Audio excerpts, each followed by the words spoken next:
Night 9 மணி ஆகுது. மதியம் குழந்தை துணி காய வச்சது எடுக்கவே இல்லை. நான் வர்றதுக்கு முன்னாடியே சார்மியோட அப்பா வந்து எடுத்துக்கிட்டு இருக்காங்க. இவங்க இவ்வளோ நல்லவங்க இல்லையேன்னு பார்த்தா பட்டாசு எடுத்துட்டு வந்திருக்காங்க வெடிக்கிறதுக்கு. பட்டாசு வெடிக்கும் போது துணி மேல விழுந்தா நான் கத்துவேன்னு எனக்கு முன்னாடி வந்து துணி எடுத்துக்கிட்டு இருக்காங்க. எங்க வீட்டுல ஒரு மாசத்துக்கு முன்னாடியே தீபாவளி ஸ்டார்ட் ஆயிடுச்சு. சார்மினால அவங்க அப்பா கிட்ட கேட்டு பட்டாசு ஆர்டர் பண்ணி வாங்கியிருக்காங்க. நான் சின்ன பிள்ளையா இருக்கும் போதெல்லாம் எங்க அம்மா பட்டாசு சீட்டு போட்டு வாங்கி கொடுப்பாங்க. வருஷம் ஃபுல்லா சீட்டு கட்டினா தீபாவளிக்கு 2 நாளைக்கு முன்னாடி தான் அந்த பாக்ஸே கொடுப்பாங்க.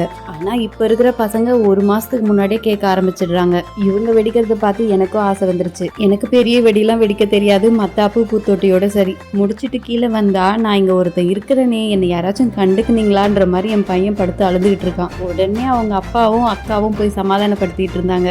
நான் துணி சரியா காயலன்னு அதை சேர் போட்டு ஹால்லே காய வச்சுட்டு இருந்தேன். 9 மணி வரைக்கும் துணியை மேலே விட்டது என் தப்பு தானே.